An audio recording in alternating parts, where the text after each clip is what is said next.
14. 순진, 야심.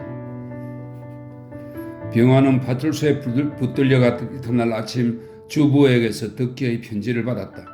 어제 저녁 때 덕기가 와서 자기 방에까지 들어와 편지를 써서 필순에게 맡기고 간 것이라 한다. 그러니까 길이 어긋났던 모양이다. 뜯어보니 우선 반가운 것이 돈 10원이다. 길을 떠나는 사람이 이렇게까지 먼 데를 찾아와서 돈까지 두고 갈 줄 알았다면 화개동서 청요리 접시에 팔려서 눌어붙이를 말고 정거장에 나가주는 것을 잘못했다고 병화는 후회했다. 그러나 눈이 퍼붓는데 정거장까지 길을 쓰고 쫓아나가면 부탁한 돈 때문에 나 그런 줄 알 듯도 싶고 하여 되어가는 대로 그만 내버려 두었던 것이다. 자네에게 충실한 친구를 표시하러 또 자기의 신용을 자랑하러 왔던 것은 아닐지만은 필순약을 만나고 가는 것만은 왔던 보람이 있는 것 같으이. 그러나 실없는 말을 할 줄 모르는 나이니 웃으며 이 글을 쓰지는 못하는 것일세. 내가 없어지면 자네가 담배를 굶을 듯 하기에 또 내 벤또값을 놓고 가네. 일전에 실없는 말로만 했지만 참 정말 필순양이 공부할 의향이면 기별만 하게 어떻게든지 도리는 있을 것이니. 병화는 실없는 말을 못하는 성미인이 웃으면서 편지를 못 쓴다는 말이 무슨 의미인지 처음에는 선뜻 못 알아보았다. 그러나 필순이를 만나서 반갑다는 말과 공부를 시켰으면 좋겠다고 실없이 한 말을 또 되뇌인 것을 대조해보고는 알 수 있었다. 병화야말로 편지를 묵끄러미 들여다보며 웃어야 좋을지 울어야 좋을지 몰랐다. 이런 생활을 보지 못하고 자란 귀동자라 몹시 동정이 가는 것인지도 모르겠지만 필순이란 여자가 없었던들 그렇게 열심히였을 수가 있을까? 필순이를 한 번 보고 그렇게까지 열심인 것도 결코 순진한 것으로만 볼 수도 없는 것이다. 다만 그 위인이 아깝다거나 그 가정사정이 가엾어서 마음이 움직였다고 할 수는 없었다. 이 세상에 그런 천진스러운 사람이 있을 수 있을까? 자기의 감정을 대담히 솔직히 표백하는 것은 정직한 일일지 모르지만 그렇게 정직하고 동정심 많은 위인이기로 호기심이나 한 걸음 더 나아가서는 야심이 없다고는 말 못할 것이다. 그러나 덕기는 처자가 있는 사람이다. 그는 고사하고 대관절 공부를 시키면 어쩐다는 말인가? 별로 야심이 있는 것은 아니나 귀동자다운 센티멘탈한 감정이 퍼뜩하는 대로 당장 보기에 가엾어서 그럴 수도 없지 않으나 어쨌든 병화는 그대로 내버려 두서는 안 되겠다고 생각했다. 이 두 남녀 간의 장래에 무슨 비극이 생길지도 모를 것 같은 겁이 났다. 두 사람 사이에 열렬한 연애가 성립되어 필순이는 호의호식하게 되고 부모들도 그덕에 밥은 안 굶게 된다고 하자. 그러나 그 결과는 어떻게 되나? 딸을 팔고 주위를 팔고 동지를 팔고 그리고 덕기의 현재의 처자는 생목숨을 끊을 것밖에 아무것도 안 남을 것이다. 병화는 그렇게 되는 듯이 혼자 공상을 하다가 혼자 눈을 부릅뜨며 화를 내보았다. 그러나 그 돈 10원은 당장 생광스러웠다. 누구보다도 필순이 모친이 기뻐하고 칭찬이 늘어졌다. 그렇게 잘생기고 얌전한 사람도 없지만 아무리 친한 사이기로 길을 떠나는 사람이 그 눈 속에 애를 써 찾아와서 돈을 두고 간다는 사람은 이 세상에 둘도 없으리라고 자기 일같이 기뻐하였다. 병화는 자기 친구가 칭찬 듣는 것이 좋지 않은 것도 아니요. 덕기가 자기에게 그렇게 고맙게 구는 것이 특별히 필순이란 계집애가 여기 있기 때문에 한층 더 꾸며서 하는 일이라고는 생각지 않으나 그래도 그 뒤에는 필순에게 자랑하는 마음이나 필순에게 보라는 조그만 허영심이 움직인 자취가 아주 없지 않으리라는 것이 얼마쯤 불쾌도 하였고 그런 생각이 있을수록에 아무 뭣도 모르고 입에 침이 없이 칭찬하는 주인댁의 말이 듣기 실쭉하기도 했다. 병화의 고분고분치 않은 성질로는 덕기에게 고맙다는 엽서 한 장이라도 붙이기가 귀찮았다. 감사한 생각이 없는 것이 아니라 감격한 듯이 허겁지겁해서 인사치레 하는 것이 그 사람에게 굴하는 것 같기도 하고 또 을에 길 떠난 사람이 잘 도착했다는 기별을 먼저 할 것이니까 그때나 자기 부친과 하룻밤 지낸 이야기를 할 겸 답장을 해주려고 생각했다. 3, 4일을 지내니까 생각했던 것과 같이 덕기에게서 간단한 엽서가 왔다. 다만 안부와 졸업시험 준비로 바빠서 긴 편지는 못 쓴다는 말뿐이었으나 끝에 필순이와 주인 내외에게 안부 물어달라고 말을 껴얹었다. 필순이에게만 인사를 한 것이 아니라 아직 안면이 없는 주인 부부에게까지 안부를 전하라는 것에 병화는 혼자 웃었다. 물론 필순에게 호의를 가지니까 자연히 그 부모에게도 마음이 가는 것이겠지만 병화는 이것까지를 무슨 야심으로 뒷길을 두느라고 이 부모의 환심을 사리는 인사치레로 생각지는 않았다. 도리어 이 집안 전체에 대해 그 극도의 빈궁을 동정하기 때문에 저절로 우러나오는 호의인 것을 짐작할 수 있고 또 그렇게 생각하니 병화는 얼마쯤 마음이 가벼워지는 것을 깨달았다. 사람이란 간택한 것이다. 지나간 전차 속에서 잠깐 마주보는 사람도 공연히 달라는 것 없이 얄미운 사람이 있기도 하고 오고 가는 길가에서 눈결에 스쳐가는 사람도 많이 본 사람같이 눈에 익고 호의가 쏠리는 경우가 있다. 특기어 이 집안 사람에게 대한 감정이 그러한 것일지 모른다. 필순이가 세상에 없는 미인이라 하여 그런 것도 아니요. 필순이나 이 집안 사정이 남의 없이 동정할 만한 처지라 하여 그런 것이 아니라 듣기에게는 어쩐지 가엽고 어쩐지 남의 일 같지 않은 것인지 모를 일이다. 그러한 까닭없는 동정을 받고 안 받는 것은 그 사람의 임이겠지만 어쨌든 받는 사람으로서는 소위 인복이 있는 사람이다. 사실 필순이의 집안 사람은 복이 누가 보든지 싫다 안 할 것이요. 인복이 있는 사람 같다. 인복이 있는 게 아니라 인복을 받을 만치 마음씨가 좋은 깨끗한 사람들이다. 병화는 이런 생각을 혼자 하며 버둥버둥 누웠다가 일어나서 재머리처럼 먼지가 뿌옇게 앉은 책상 앞으로 다가앉았다. 듣기에게 편지를 쓰려는 것이나 편지 쓰는 그 일이 흥미가 나는 게 아니라 일전에 듣기 부친과 하룻밤을 지낸 일을 써보내고 싶은 충동이 더 많은 것이었다. 여보게, 바크스 퀸의 우박 같은 키스, 아니 실상은 진눈깨비 같은 키스였던지 모르지만 어쨌든 불의에 맛보는 그 키스의 촉촉한 쾌감이 자네의 전송을 방해해서 그날은 정거장에 못 나간 것일세. 이것은 자랑이 아니오 핑계도 아니라 나에게도 난생 처음 당하는 행복의 절정이 있었다는 것을 정직하게 보고하는 것뿐일세. 하여간 그날부터 내 마음이 좀 싱숭생숭해진 것은 사실일세. 그렇다고 내 인생관이나 신념에 지진이야 왔겠나마는 하여간 그 후부터는 그 집에는 가고 싶지가 않은 내 심경을 혼자 생각해 보아도 얼굴이 붉어지네 그래. 왜 안 가고 싶을까마는 차마 발길이 나서지를 않네 그래. 머리도 좀 깎을 생각이 나고 옷의 먼지도 털고 싶고 될 수 있으면 크림도 발라보고 싶으니 이 사람 자네 웃으려나? 웃지 말게 정말일세. 자네 일전에 그 굉장한 편지와 함께 내 담뱃값을 두고 갔대마는 이번에는 어쩌면 자네가 크림값까지 떼어야 할지 모르겠네. 하하. 그러나 다행한 일은 내가 그 헌틀뱅이 외투를 면하게 된 것일세. 여기에 대한 설명은 차차 추후로 하기로 하고 어쨌든 인간 도처 유청사안이라더니 죽으면 파묻힐 곳만 있는 게 아니라 사람이란 살라는 말인일세. 다른 말이 아니라 내 외투가 그 어느 때 경우에 운수가 좋느라고 갈갈이 찢어졌네 그려. 그래서 자네 어르신네가 특별히라는 이보다도 그 자선심에 호소하셔서 여벌 외투를 하나 내리셨네. 이 의의 대추는 물려주는 헌옷입니다. 이 의의 대추를 입고 나니 거리의 룸펜이 내가 보다 놀랄 만큼 깎은 듯한 신사가 되었네. 이것을 입고 바크스의 퀸을 찾아가서 배하라고 싶은 생각이야 간절하나 여보게. 내 주제에 얻어입은 것이 뻔히 보일 것 같아서 낯이 간지럽기도 하고 또 술값이 있어야 가지 않나. 그래서 이 외투를 잡혀가지고 가볼까 하는 생각도 없지는 않으나 날이 좀 떳떳해져야 하지 않나. 꽁지 빠진 새 모양으로 북뜨기 양복 위 아래만 입고 갈 수도 없으니까 말일세. 지금도 벽에 걸린 외투를 바라보고 침을 삼키네. 그러나 내가 정말 그 여자를 사랑하는가? 만일 사랑한다면 아무리 자네에게 이기로 이렇게 경솔히 더구나 실없이 설토를 하겠나? 모르면 몰라도 자네도 아마 소위 첫사랑의 경험이 없는 모양이지만 나도 동정을 지키지 못하였으나 연애한 경험은 없네.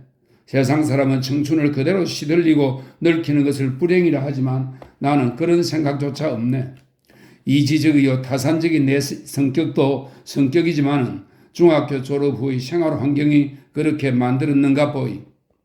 내가 오늘까지 욕정을 돈으로 시키는 수단 이외의 여자로서 아는 사람은 필순이밖에 없네마는 필순이는 내게 대하여 이성이 아니라 동기일세. 웬일인지 내게는 누이 동생으로밖에는 보이지 않네.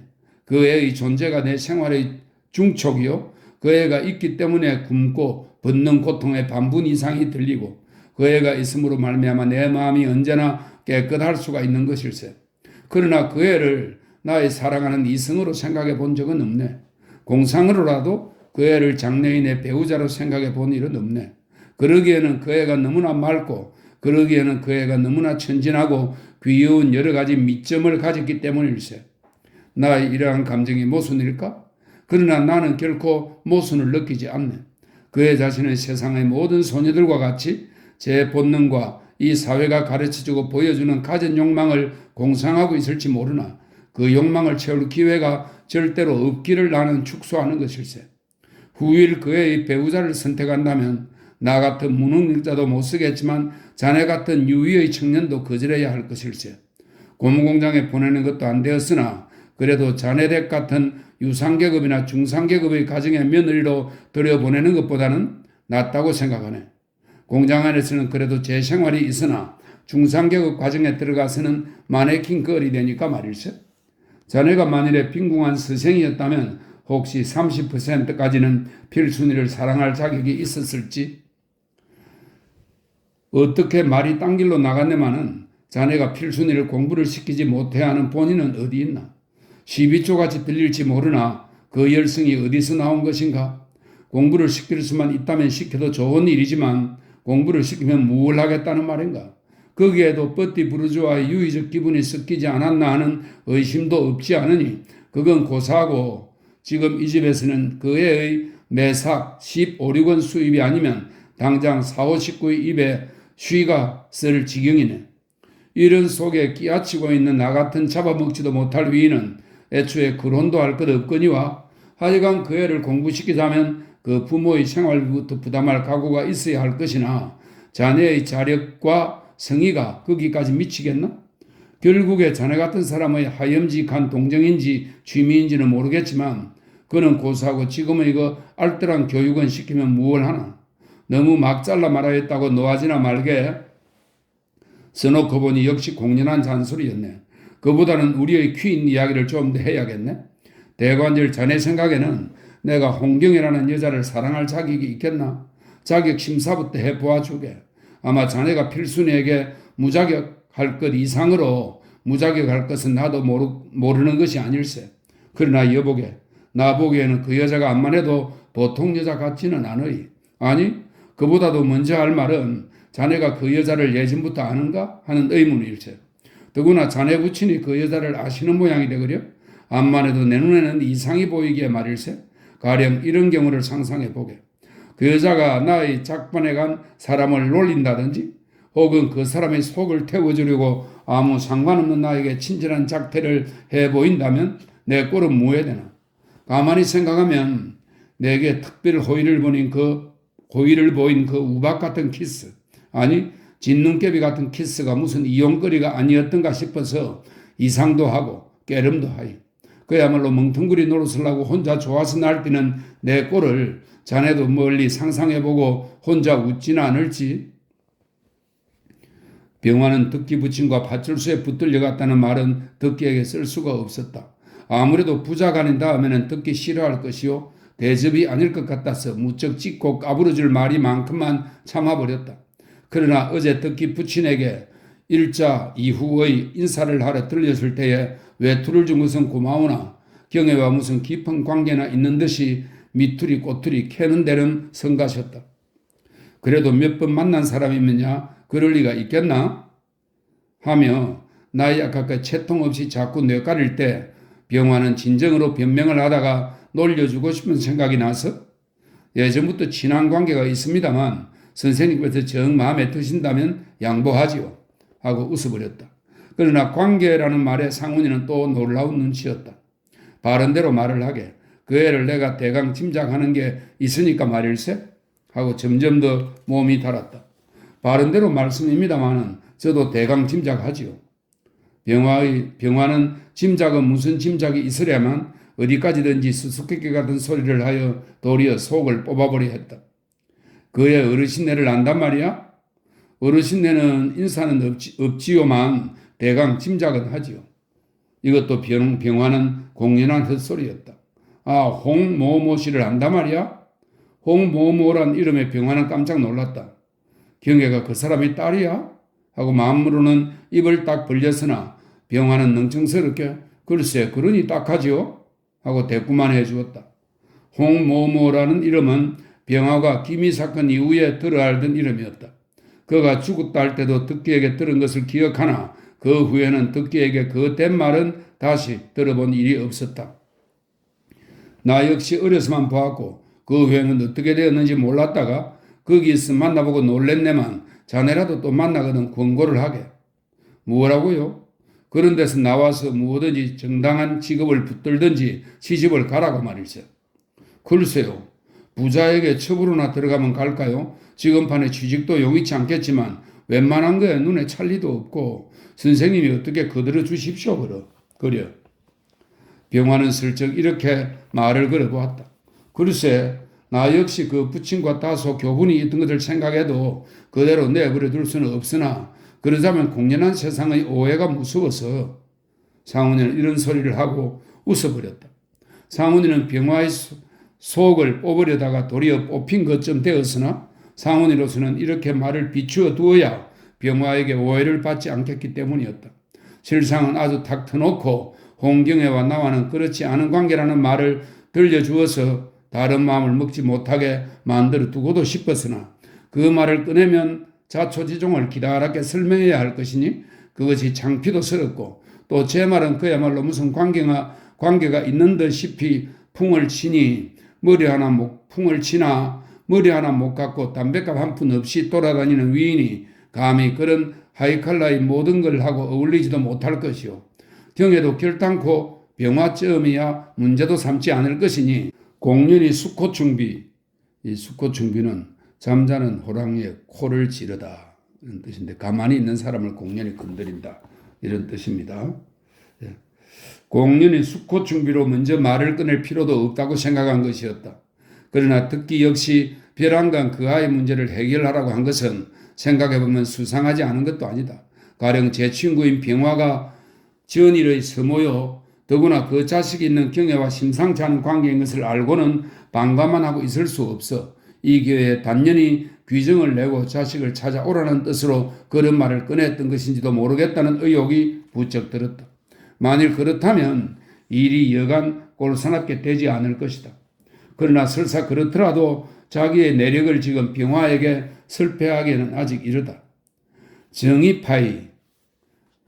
정의파이는 시루가 이미 깨어지다 하는 그런 뜻인데요. 그릇된 일을 뉘우쳐도 소용이 없다는 그런 뜻입니다. 정의파이면야 더구나 결과를 기다려 보아야 할 것이다. 하여간 그 애는 여간 내기가 아니니 어련할 게 아니나 자네야말로 섣부른 짓 하지 말게. 상훈이는 그래도 미심쩍어서 헤어질 때 병화에게 이런 충고 비슷한 소리를 했다. 온 별소리를 다 하십니다. 저야 문제도 아닙니다마는 선생께서야말로 하고 병화도 슬쩍 한마디 대거리를 해두고 헤어져 나왔다. 그러나 어쨌든 경혜에게 한번 가서 캐어보리라고 생각했다. 병화가 이런 생각을 할 때 상훈이도 속히 경혜를 다시 만나서 따져도 보고 병화에게 절대로 자기네 내평을 발설 못하게 일러놓아야 하겠다고 궁리를 했다. 그러나 병화는 어제 상훈이와 설왕술래하던 것도 편지에는 한마디도 비치지 않았다. 이렇게 뿌리만 따놓으면 듣기 편해서 무엇하고든지 답장이 올 것이니 그것을 보리라고 생각했다. 편지를 써놓고 나서나 우표가 없다. 이 집 문 안에 돈 10원이 들어온 것도 벌써 3, 4일이 지났으니 더구나 병화의 주머니 속에 오리동록이 남았을 리 없다. 이 오리동록은 반전짜리 녹선 동전입니다. 몹시 적은 액수의 돈을 비유적으로 한 말입니다. 오리동록이 남았을 리 없다. 혹시 안에는 동전푼 남았을지 모르나 한 푼을 둘에 쪼개 쓰리는 터에 우표값 내놓으라고 하기도 여미가 없어 여차지가면 그대로 넣어버려도 좋고 이따 나가면 친구의 주머니를 틀리라는 생각으로 그대로 내던져 두고 이불을 뒤집어 쓰고 몸을 녹였다. 요새는 낮잠 자는 게 일이다. 추우면 추워서 그렇고 배가 고프면 배가 고파서도. 그러나 두 끼니를 먹는 날도 할 일이 없어 누웠다. 동지가 모이는 데는 난로불도 못 피우는 먼지 구덩이에 들어가서 부연 책상만 바라보고 앉아설 수 없으니 가기 싫고, 겨울 들어서매부터 모이던 두세 친구의 여관도 한 동지가 붙들려 들어간 뒤로는 요새는 위험해서 모이지들을 않는다. 얼마간은 누구나 잠잠하고 들어앉아서 물개만 보는 판이다. 그야말로 동면 상태이다. 무례하고 무능하게 쪽치고 누우는 생각을 하면 저번 통에 나도 휩쓸려 들어갔다면 차라리 편하였겠다는 생각도 없지는 않으나, 그렇게 한모퉁이 해보지도 못하고 어설피 붙들려 들어가고는 싶지 않다. 요새는 며칠은 불도 떳떳이 떼고 마음 놓고 밥도 먹으니까 심신이 편해 그런지 잠이 많아졌다. 어쩐둥 잠이 든 것이 전등불 들어올 때까지 잤다. 눈을 떠보니 필순이가 들어와 깼는지 앞에 딱 섰다. 무슨 잠을 이렇게 주무세요? 이젠 동이 텄으니 어서 일어나 진지 잡수세요. 하고 나무라듯 하며 웃는다. 팔을 걷고 손에는 금댕치를 하고 한 모양이 벌써 공장에서 와서 일을 하다가 들어온 모양이다. 에쿠쿠 이거 미안하군. 아가씨의 꾸중을 듣게 되긴 되었구만은 바깥은 춥지? 남은 추운데 갔다 왔는데 나는 이렇게 코를 골고 자빠져서 죄송무상합니다. 하고 병화는 이불을 걷어차고 일어나 앉으며 넙죽이 절을 한다. 그래도 잠이 덜 깨신 게군. 정신 차리세요. 정신 바짝 차렸지만 하고 병화는 무슨 실없는 소리를 하려는 듯이 웃다가 말을 돌려서 방이 왜 이렇게 더운가? 응? 불까지 뗐어? 이거 정말 미안해서 살 수가 있나? 오늘은 내 밥일랑 필순이가 겸처먹게 입도 여미가 있겠지. 함부로 먹자고 보첼리야 있나? 하며 기지개를 커다랗게 켜고 하품을 한다. 병화는 제방 군부를 제 손으로 떼는 것이나 필순이가 떼는 것이 더욱 미안했다. 필순이는 어린애처럼 병화에 하품하는 그 큰 입에 주먹을 넣으려는 흉내를 내며 이구 저 입 봐 저 입 봐 하고 깔깔 웃다가 게으름뱅이 선생님의 죄지. 그 입이야 무슨 죄가 있다고 굶기세요? 어서 안방으로 건너가세요. 하고 소리를 쳤다. 병화가 나가던 뒤를 따라 나오던 필순이는 책상 위에 놓인 편지가 눈길에 띄자 멈칫하며 들어본다. 선생님 편지 붙이십니다 그려? 응 거기 놔둬. 고맙단 말씀이나 단단히 하시죠. 모두 고맙다고 하는데 필순이만은 하다가 병화는 말을 뚝 끊어버렸다. 필순이만은 고맙다 안 한다고 썼더라 하려다가 그런 실없는 소리를 하는 것이 안 되었다는 생각이 들어서 말을 끊어버린 것이었다. 필순이만은 어째요? 네? 필순이는 여전히 편지를 들고 서서 마루 끝에 나와 앉았는 병화에게 소리를 친다. 뒷말이 듣고도 싶고 어쩐지 아까부터 조덕기형이란 넉자가 반가이 보이는 것이었다. 아냐 실없는 소리야. 필순이만은 욕을 하더라도 썼단 말이야. 병화는 하는 수 없이 꾸며대었으나 왜 내가 그 일을 욕을 해요? 아무 상관없는 이한테 왜 내가 욕을 해요? 하고 짜증을 낸다. 필순이도 실없이 하는 말 같으나 목소리는 실없지 않았다. 병화는 도시 공연한 소리를 꺼냈다고 후회하며 거기 놔두어 장난해 말이야 하고 방문안을 들여다보다가 다시 방으로 들어갔다. 그런데 왜 안 붙이셨어요?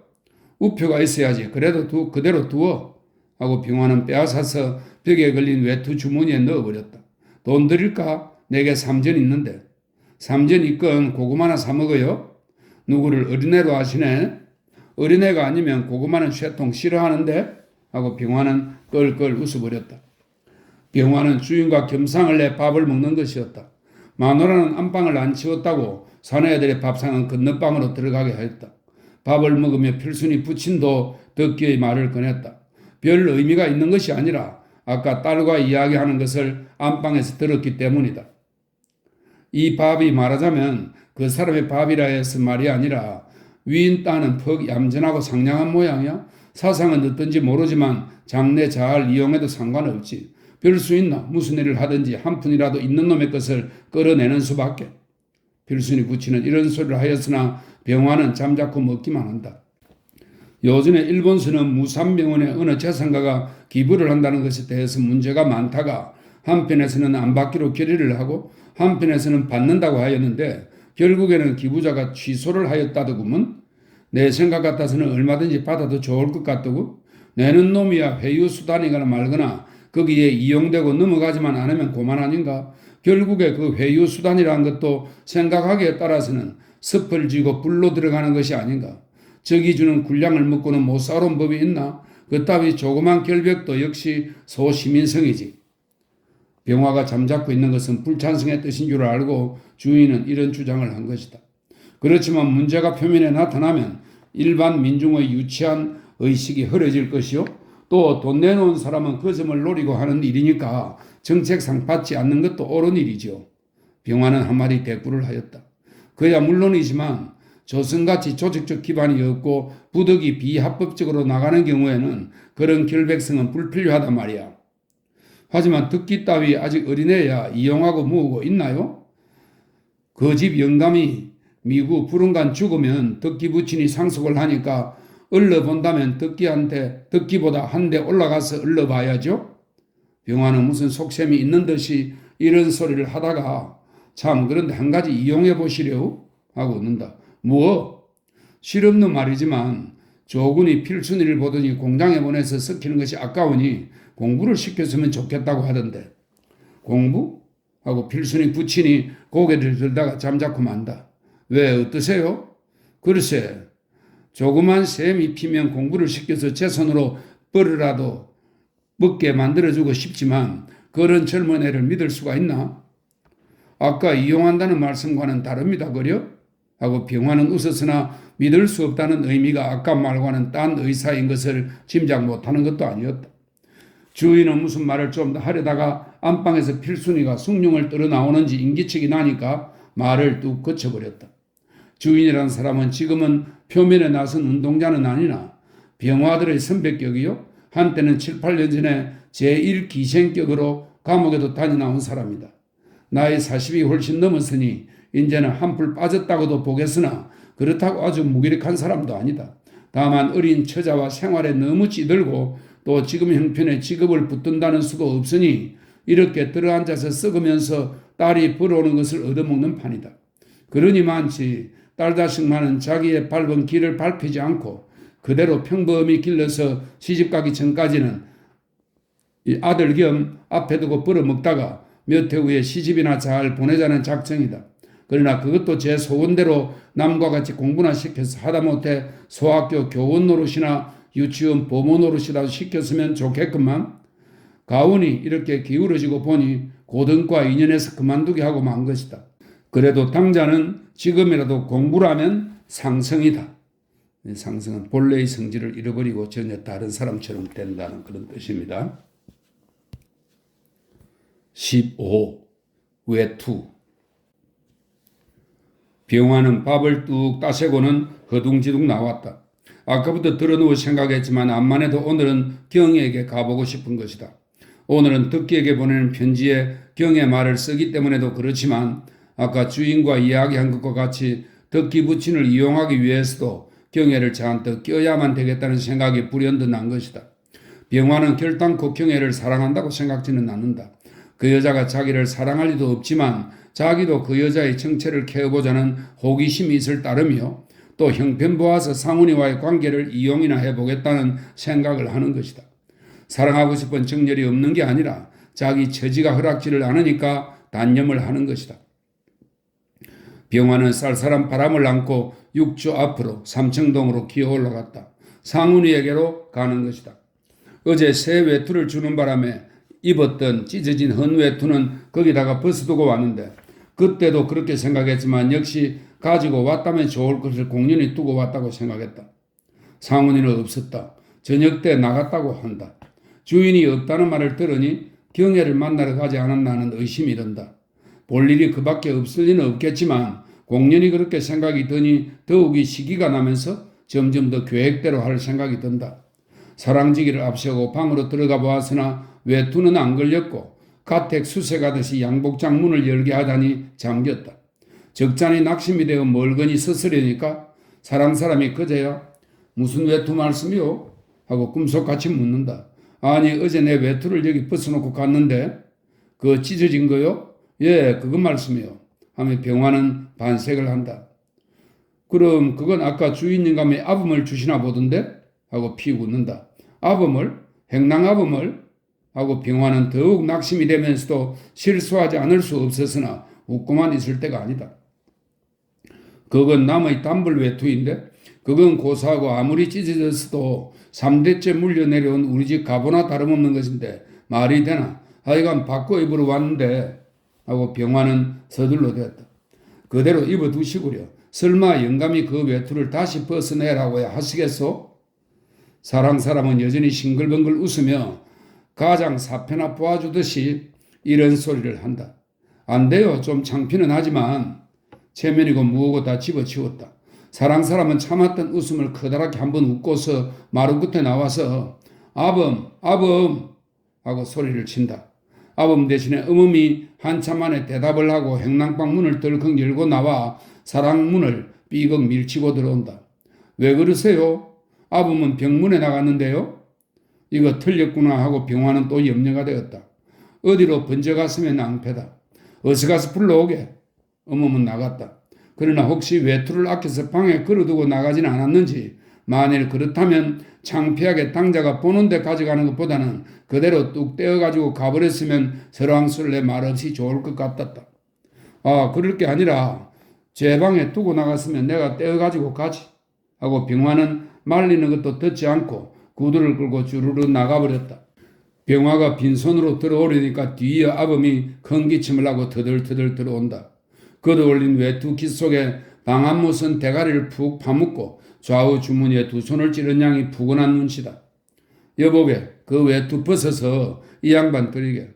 왜요? 하고 아범은 놀란다. 왜 더 넣어서 벗어드려? 이 어른 거야. 하고 사람은 두 사람을 다 조롱하듯이 웃는다. 아니, 영감께서 저대로 입으라고 내주셨는데요? 그래도 아범은 벗기가 아까운 모양이다. 있다, 잔소리 퍽도 하네. 자네 팔자에 외투가 당한가? 하루쯤 입어봤으면 고만이지. 하고 끌끌 웃는다. 아범은 그래도 내놓기가 서운해서 외투 입은 제 모양을 두 서너 위아래로 훑어보다가 기가 막힌 듯이 하고는 입맛을 다시고 또 하고는 입맛을 쩍쩍 다시다가 예습니다 하고 훌떡 벗어서 병화에게 내 던지듯이 준다. 이거 대단 미안하오. 추운데 내 며칠 후에 형편 피면 다시 갖다 주리다. 병화는 참 미안했으나 이왕지사 지금 와서는 그대로 안 받을 수도 없었다. 싫습니다. 아범은 코대답을 하고 이건 섣불리 감기만 들겠는걸 하고 엉성거리고 나간다. 병화는 아범이 입었던 외투를 속에 끼어입고 뚜벅뚜벅 버티고 나오려니까 외투를 바꿔 입고 갈 줄 알았던 사람은 문을 걸러 쫓아 나오다가 이력차게 전당구계를 가시는 모양이구려 하고 또 커다랗게 웃는다. 1시간쯤 후에는 병화는 바커스에 들어설 수가 있었다. 주부는 일전 일이 있는지라 반가워하지 않으나 경에는 난로 앞에 앉은 채 은근히 반기는 눈웃음을 치며 그동안 웬일이에요? 하고 묻는 양이 오래 안 온 것을 나무라는 듯 싶다. 무에 웬일이란 말이요? 병화는 반갑지 않은 게 아니오. 더욱이 전일보다 더 친숙히 말을 거는 어조나 태도가 기쁘기는 하나 일부러 핀잔 주듯이 맞대가리 없이 대꾸를 했다. 아니 글쎄 말이야 하고 경애는 눈을 떨어뜨려 버린다. 처음 들어올 때부터 수심이 낀 낯빛으로 풀이 없이 앉았는 모양이나 그것이 병화의 감정에는 발자하게는 성미가 급하다 이런 뜻입니다. 병화의 감정에는 발자하게 새새그리며 날 때는 경애보다 은근하고 깊이가 있어 보여서 좋았다. 거기 앉으셔요. 시름없이 무슨 생각을 하는 눈치다가 옆에 불을 쪼이고 있는 병화를 다시 쳐다본다. 왜 무슨 걱정이 있어? 병화는 담배를 꺼내며 앉아라는 교의에 털썩 주저앉았다. 경애는 거기에는 대꾸도 안 하고 병화의 기다랗게 얽어맨 외투 소매를 만져보면서 그날 이렇게 찢어졌어? 어디 입겠소? 그 말투가 구차한 부부끼리 옷 걱정을 해주듯이 부침성이 있어서 병화는 또 기뻤다. 만약 상훈이가 준 그 외투를 입고 왔던들 어땠을까 하는 생각도 났다. 상훈이의 대추인 줄은 모른다. 이 대추는 남이 쓰다 물려준 물건입니다. 상훈이의 대추인 줄은 모른다 해도 한창 모양이나 내느라고 뻗쳐 입은 것을 보고 이 여자가 속으로 웃었을 것이다. 웃기까지는 않더라도 적어도 이러한 다정한 말은 안 붙였을 것이다. 아무리면 어떤가? 그러지 않아도 그 덕에 외투가 하나 생겼는데 병화가 웃으며 여기까지 말을 꺼내려니까 저편에서 조용히 술을 먹던 한패가 부르는 바람에 경애는 일었었다. 오늘은 날이 몹시 추워서 그런지 9시가 되었건만 조선 손님이 단 한 패뿐이다. 이 사람들은 이 집이 익숙하지가 못해 그런지 양복값을 하느라고 체면 차려 그런지 이 편을 가끔 유심히 바라볼 뿐이나 그리 떠들지도 않고 경애를 불려가리고 애도 안 쓴다. 경애는 술을 가져다가 따라주고 곧 이리로 다시 왔다. 그래 어째서요? 왜 안 입었어요? 허리가 부러진 재미있는 이야기나 되는 듯이 경애는 소곤소곤 뒷말을 제친다. 그래 하루를 입어보니까 암만 해도 내 꼬리는 구기역이 들맞지 않기에 오늘 여기 오는 군자금으로 꾸려버렸지. 하며 병화는 웃는다. 네 건데? 네 걸까 생각을 해보시구려. 병화는 웃으면서도 여기다 하는 듯이 경애의 얼굴을 유심히 바라보았다. 뭐라고 말이 나오나 들어보자는 것이다. 같이 왔던 거의가 누군지 알아? 서로 아는 모양이었는데 왜 그날 내 앞에서는 시치미를 뚝 떼어요? 글쎄 안다면 알고 모른다면 모르지만 왜 거의가 뭐라고 해요? 별말은 없지만 경애는 아직까지도 상훈이와의 내력을 이야기하기 싫었다. 그러나 이 남자가 그러한 창피스러운 말까지 흉음을 없이 하는 것이 사내답게 시원스러워 좋다고 생각했다.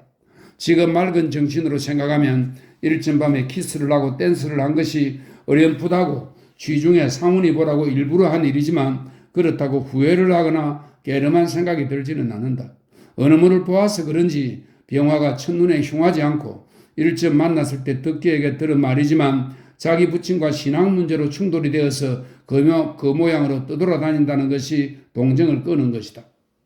병화로 생각하면 무엇보다도 큰 동기는 역시 일전에 그 키스를 해준 데 있지만 그것이 일시적 희롱이거나 무슨 이용거리로 한 일이라는 의심이 없지 않으면서도 어느덧 그런 통사정까지 하게 되었는가 하는 생각을 하면 이상도 하다. 아무것도 안 잡수세요. 애를 써 전당까지 잡혀가지고 오셨는데 어설피 말문이 막힌 것을 깨뜨리려고 경애가 물었다. 왜 안 먹긴? 오늘은 내 한턱 썰이다. 난 그렇게 못 먹어요. 왜? 어디 좀 갈 데가 있어서. 어디요? 좋은 데면 나도 떼서 볼까? 하고 병화는 웃으려니까 경애는 곤대질을 하며 곤대질은 뽐내어 우쭐거리며 하는 고갯짓입니다. 경애는 곤대질을 하며 마주 웃고 일어선다. 병화는 문득 상훈이나 만날 약속을 한 것이 아닐까 하는 의혹이 들자 자기도 놀랄 만큼 시기심이 부쩍 나는 것을 깨달으면서 오늘은 아무래도 놓아보내지 않으려고 생각했다. 상훈이가 아니고 다른 남자일지라도. 경애는 싫다던 술을 심심풀이로 홀짝홀짝 마시고 앉았다. 술을 먹여서 못 가게 하겠다고 생각한 병화는 애를 써 군할 필요도 없었다. 병화는 아까 아범의 외투를 벗겨 입던 이야기를 하여 들려주며 서로 웃었다. 이 헌틀뱅이라도 그 사람에게는 가문이 없는 것일 텐데 난 못할 일을 했어. 병문에 나가서 친구들에게 자랑도 하였겠고 좋아라 하고 어깨춤이 났을 텐데 생각하면 가엾지. 병화는 이런 소리도 했다. 그러지 말고 잡힌 것을 다시 찾아 입고 그 외투를 갖다가 주시오. 술은 얼마든지 내가 낼 테니. 나도 그럴 생각이지만 실상이야 누가 술에 몸이 달아왔나? 그럼 무엇이 몸이 달았어? 응? 하고 경애는 코웃음을 친다. 그것이 병화에게는 자기를 몸이라는 듯이 들려서 불쾌했으나 말을 돌려 어째 듣기 부자를 만나서 모른 자였느냐고 여러 번 조짐을 해보아도 경애는 생글생글 웃기만 하다가 차차 알지요. 이야기할 계제가 되면 이야기하죠. 하지만 좀 더 지내보고요 하고 좀처럼 말을 안 했다. 그러나 좀 더 지내보고 이야기한다는 말에 병화는 반색을 했다. 좀 더 지내보다니 내가 당신의 비밀을 지킬 만한 사람인가 아닌가를 떠보겠다는 말이요? 그도 그렇지만 하고 경애는 여전히 웃을 뿐이다. 병화는 수수께끼 같은 이 여자의 속을 점점 더 알 수가 없었다. 자기와 동지가 될 만한 교양이나 의식이 있는 것인가? 단순히 성욕적으로 자기가 총각이라니까 호기심이 있어서 그러는 것인가? 혹은 자기를 상훈이나 덕기의 병정으로 알고 상훈이와의 사이에 자기를 다리를 놓으려는 수단인가? 자기에게 취할 점이라고는 없는데 이 계집이 무슨 소득이 있으리라고 이러는지를 알 수가 없다. 행랑 아범이 입었던 외투를 벗겨 입고 다니는 처지인 줄 알면서 웬만한 계집이면 아랫 입술을 빼물 텐데 아무리 핏줄은 다르다 하겠지만 역시 홉벌로만 보기 어려운 계집 같다. 간다는 데는 안 가오? 병화는 도리어 뚱겨주었다. 차차 가지요. 하지만 당신도 쫓아와 보지 않으려오? 주기가 조금 도니까 경에도 도리어 축힌다. 어딘데? 좋은 데면 가다 뿐이겠소? 좋은 데 아니면 내가 가나? 은근한데? 실없이 이런 소리도 해보았다. 은근도 하지. 하고 경에도 웃는다. 나하고 둘이만? 그럼 둘이만이지. 만난다는 사람은 누구게? 만날 사람이야 어쨌든지. 무슨 소리인지 알 수가 없군. 잔소리 말고 오고 싶건 나만 쫓아와요. 훌륭한데 데리고 갈 테니. 알고 보니 여간 불량이 아니군. 불량에도 불량, 대불량 소녀지. 하고 경혜는 깔깔 웃으며 일어나서 안으로 들어간다. 아까 했던 손들도 벌써 가버리고 텅 빈 방에서 혼자 유쾌한 듯이 술잔을 기울이고 앉았으려니 한참이나 치장 차리느라고 거래를 하고서 거래는 까닭없이 지체하며 매우 느리게 움직인다는 뜻입니다. 치장 차리느라고 거래를 하고서 경혜가 나온다. 자식 새끼는 숨을 모는데 술만 먹고 돌아다니는 이러한 철저한 분량도 없을걸. 경혜는 병화 앞에 와서 서며 자탄하듯이 이런 소리를 한다. 자식이라니? 아이가 있어? 병화는 놀랐다. 왜? 동정녀 마리아도 아이를 낳았는데 나는 홀몸이라고 아이를 못 낳을까? 둘이 만드는 것보다 혼자 만드는 게 더 용하고 현대적이라고? 경혜는 말끝만 붙들면 예수교를 비꼬는 버릇이다. 따는 용하구만은 현대적으로 찾자면 애 아버지는 기죽이 빨고 애 어머니는 술 먹고 돌아다니는 게 원래 제격이지. 한데 아이가 앓는다고? 알아요. 약은 지어서 이렇게 들고만 다니고. 경혜는 농담을 집어치우고 금시로 애연한 낯빛을 띠며 외투 주머니에서 양약 봉지를 꺼내 보인다. 아이는 어디에 있기에 아무려면 약 갖다 줄 틈이 없을라고? 약부터 갖다 줍시다. 애 아버지도 구경할 겸. 애 아버지를 구경하겠다는 말에 경혜는 속으로 웃으면서 그러지 않아도 애 아버지를 구경 가는 길이라고 혀끝까지 말이 나오는 것을 참아버렸다. 길에 나와서도 병화는 약부터 갖다 주자고 여러 번 권했으나 경혜는 잠자코 나만 따라오라고 하면서 앞장을 서서 걷는다. 병화는 쫓아가면서도 처음에는 물론 상훈이를 만나러 가나보다 하고 생각했다. 그러나 상훈이를 만나는데 자기를 끌고 갈 리가 없다. 주영인지는 모르겠으나 상훈이라면 언제 약속을 했는지 알 수 없다. 어쨌든 경혜와 같이 가서 만나서는 재미없는 일이 많다. 경혜는 K호텔까지 와서 잠깐 서 있으라 하고 먼저 뛰어들어간다. 정말 장난으로 둘이만 끌고 왔는가도 싶다. 그렇다면 이 거짓골을 하고 따라 들어가야 창피해서 애가 쓰였다. 어쨌든 이러한 데에 드나드는구나 생각을 하니 쳐다보던 경혜가 뚝 떨어진 것 같은 경멸하는 생각도 든다. 모든 걸이란 을에 그런 줄 알았지만 경혜도 보통 소위 밀가루에 지나지 않는다 하는 환멸을 느꼈다. 그러나 상훈이고 누구고 없다면 자기를 무얼 보고 이렇게 쉽사리 제풀에 서두를까 의심쩍기도 하다. 그러나 결코 재미없을 것도 없다. 물개만 보고 있으려니까 사무실로 들어가던 눈치던 경혜가 하녀와 같이 마루 끝에 나와서 밖에 컴컴한 속에 있는 병화를 손짓으로 부른다. 병화는 볼이 미어진 구두를 벗으면서 나올 때 닦거나 신을 걸 하는 생각을 했다. 총계관청으로 병화는 두 계집의 뒤만 따라서 어색한 복도를 돌아 들어가며 어쩐지 마음이 싱숭생숭하는 것을 깨달았다. 하녀는 어느 구석진 양실 방문 앞에 와서 딱 선다. 밑에는 슬리퍼 한 켤레가 코를 밖으로 돌려서 얌전히 놓였다. 병화는 새삼스럽게 무엇에 속았던 것처럼 놀라면서 무슨 말을 붙이려는데 경혜가 벌써 손잡이를 뚫면서 문을 활짝 열었다. 병화의 눈에 또 놀란 것은 맞은 벽에 둘러친 조선 병풍이다. 무엇에 홀린 것 같다. 경혜의 뒤에서 들여다보니 거기에는 상훈이의 지지불건 상이 내려다 보인다. 상훈의 얼굴에서는 웃음이 쓰러지며 병화를 흠상스러운 눈으로 치떠보다가 얼른 감추고 다시 웃는 낯으로 어서 들어오 하는 아른체를 한다. 망신이로구나. 공연이 왔구나 하는 후회가 잠깐 났으나 망신은 내가 망신이냐? 너가 망신이지 하는 생각이 들어서 딱 버티고 들어서며 껄껄 웃음부터 내놓았다. 이거 댁 사랑을 뜯어 놓으신 것 같습니다. 그려? 아늑한 품이 미인 안 찌고 술 먹기 좋은 걸요? 그래서 이렇게 미인을 청해오지 않았나? 허허허. 상훈이는 무색하고 화증이 나는 것을 참느라고 혹을 풍해 속빈 웃음을 내놓았다. 자, 술친구를 모셔왔으니까 나는 갑니다. 앉지도 않고 섰던 경혜가 다시 나가려 한다. 상훈이는 얼떨떨했다. 그보다 병화의 처지가 몹시 군색하였다. 명색 없이 영문도 모르는 사람을 데려다 놓고 가면 어쩌란 말이오? 두 분이 재미있게 노실 텐데 못 모르고 따라와서 우습게는 되었지만 잠깐 앉으시구려. 나는 곧 갈 테니. 병화는 경혜를 붙들었다. 누가 당신 때문에 간다나요? 난 약을 갖다 주어야 해요. 어린것이 숨이 깔딱깔딱 하는데 술 주정뱅이하고 앉았겠소? 경혜는 상훈이 들어보라고 이런 포달을 부렸다. 포달은 암상이 나서 함부로 욕을 하고 대드는 일입니다. 포달을 부렸다.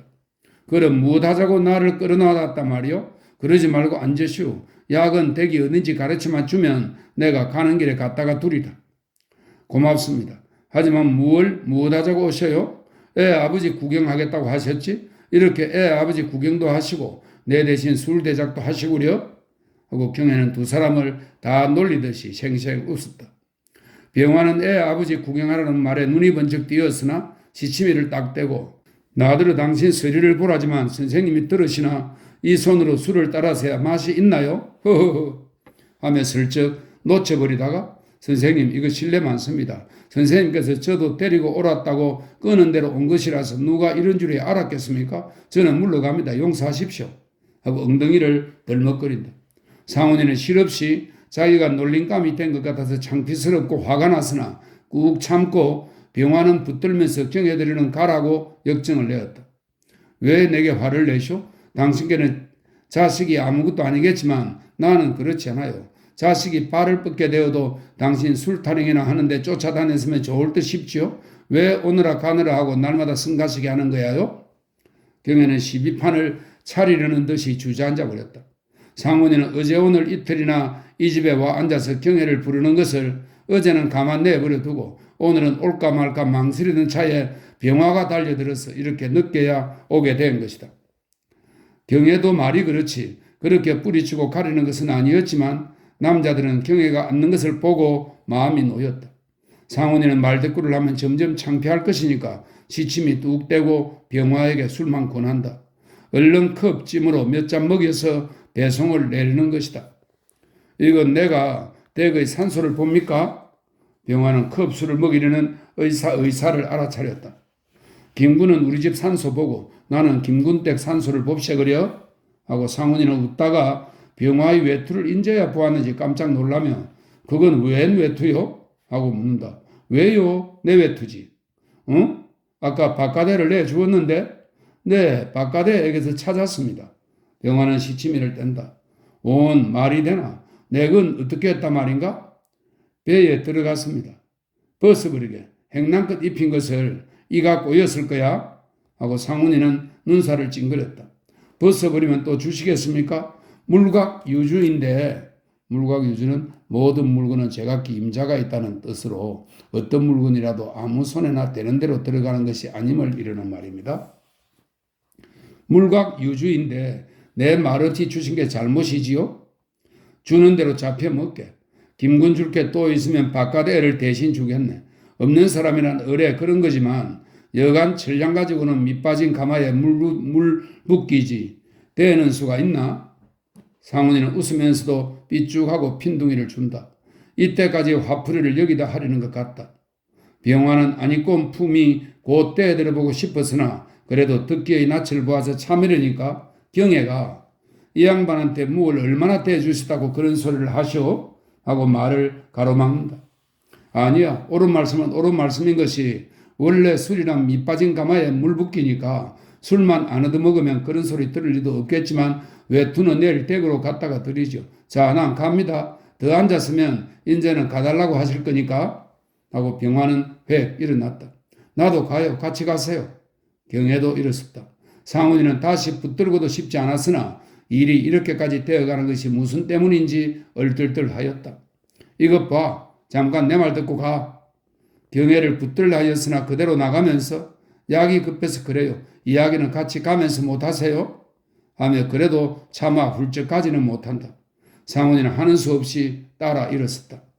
병화는 두 칸통 앞에 서서 뒤도 안 돌아보고 휘죽휘죽 간다. 김군 하고 상훈이는 불러보았다. 그래도 나이 어린 사람을 그 모양으로 노회 보내서는 체면이 아니라고 생각한 것이다. 내가 가서 붙들지요 하고 경애는 쪼르르 쫓아간다. 너무 그러지 말아요. 어쨌든 그러지 말아야 할 일이 있으니 슬슬 비율을 맞추어요. 그리고 내일 저녁 때 3시에 저리 오시오. 경애는 병화에게 이렇게 일러보내고는 뒤떨어져서 상훈이와 만났다. 술이 취해 간대요. 실례가 있더라도 용서하시라고요. 경애는 아까보다도 마음을 푼 것 같았다. 실례야 무슨 실례 될 거 있나? 내가 실없이 말이 잘못 나갔지만 그것도 저편이 없는 사람이니까 곡자 아이는 마음이 삐뚤어진 사람이 매사를 자기 마음대로 하는 것을 말합니다. 곡자 아이로 그러는 거지 하고 상훈이는 신지무의하였다. 두 사람은 잠자코 조선은행 앞을 지나 남대문 편으로 향한다. 어디를 가세요? 댁으로 안 가세요? 경애는 줄줄 쫓아오는 상훈이를 가만 내버려 두었다가 제동 빌딩 앞에 와서 발을 멈춘다. 어서 가요. 데려다 줄게. 상훈이는 앓는 자식의 얼굴을 보고 경애의 모친과 묵은 감정도 풀어볼까 하는 생각도 있어서 경애를 집까지 데려다 준 것이었다. 그러노라면 모녀의 감정도 풀려서 모친도 딸을 권할 것이요. 또 경애 자신의 의향도 자세히 들을 수 있으리라는 생각이었다. 그러나 문정까지 와서는 늦었으니 가시죠. 서로 불편한 일도 있고 하니 며칠 후에 아이가 성해지고 학은 다시 들려주세요. 하고 아이년이 열어주는 문 안으로 들어서서 들어올까 봐 가로막고 서버린다. 상훈이는 어쩌는 수 없이 돌아서 버렸다. 그러면서도 어쩐 놈이 있어서 그러는 거 아닌가 하는 의욕과 불쾌가 없지 않았다. 그렇다고 몇 해 만에 가는 집에를 부덕부덕 들러가자 할 체면도 아니었다. 상훈이는 이튿날 늦은 아침에 일어나서 세수를 하다가 아범이 도로 팻덩이 회색 두루마기를 입고 터덜터덜 들어오는 것을 보고 우스운 생각이 나서 그 외투는 도로 뺏겼다지? 하고 말을 걸었다. 네, 십상 좋은 걸 그래서 와요? 부덕부덕 벗으라는 걸 어쩔 수가 있나요? 그런데 그날이 댁이 어디예요? 왜? 다시 가서 달래려고? 아니야. 참, 그런데 어제 그 편지 갖다 두었니? 만나 뵈었니? 어제 저녁 때 나갈 때 아범에게 편지 써맡기고 나간 생각이 인제서 난 것이었다. 네, 갖다 드렸어요. 그런데쇼? 아범은 눈이 멀게서 망단한 듯이 어룩거린다. 왜, 무슨 말이냐? 저 물 적어주시는 뎁쇼? 말을 할까 망설이다가 꺼내고야 말았다. 뭐? 그래 어쨌단 말이냐? 상훈이는 급히 묻는다. 어디다가 떨어뜨리는지 온 식전에 찾아봐도 없사와요. 분명히 아마 그 외투 주머니 속에 넣은 걸. 분명히? 아마란 무슨 소리야. 지금 곧 가서 찾아가지고 오너라. 하고 야단을 친다. 여자에게서 오는 답장이라 을에 불효령이 내릴 것을 생각하고 아주 속여버릴까 하는 생각도 없지 않았으나 그랬다가 나중에 그 외투 임자가 편지를 가지고 와서 주머니 속에 이런 게 있었디다 하고 주인에게 내놓으면 그때 가서는 속였다는 죄목이 하나 또 늘 것이니 그것이 무서워서 망설이다가 이실직고를 하고 만 것이다. 네, 그 외투 속에 제가 넣기만 하였으면 잃어버리기에 하겠습니까? 잔소리 말고 어서 갔다 와 이놈아. 네 하고 아범은 천방지축 한 걸음에 뛰어나갔다. 잃어버리고 안 잃어버린 게 걱정이 아니라 그동안 병화가 그 편지를 뜯어보았을 것이 염려다. 그러나 어떻게 생각하면 어제 취했고 아직 이러니까 그대로 넣은 채 벗어두었으면 깜짝같이 주머니 속에 있을 것 같기도 하다. 이런 조바심을 하면서 맛없는 아침상을 받고 앉았으려니까 아범이 다시 허둥지둥 뛰어들어온다. 왜 입대 안 가고 또 들어왔니? 상훈이는 미닫이를 획 밀치고 또 호령이다. 저 그댁이 어디든가요? 미친놈, 옛 이야기 같구나. 난 그렇게 뛰어나가기에 어디인 줄 아나보다 하였구나. 이렇게 나무라면서도 속으로 웃지 않을 수 없었다. 가는 사람이나 보내는 사람이나 덩신이기 매한가지다. 그러나 병화가 어디 있는지 자기 역시 알 수가 없다. 생각도 못해 경의 집을 가르쳐주고 거기 가서 알아가지고 찾아가라고 일러보냈다. 아범은 오정 칠 때나 허발을 치고 돌아와서 그댁에서도 모른답세요 하고 머리를 걸쩍거린다.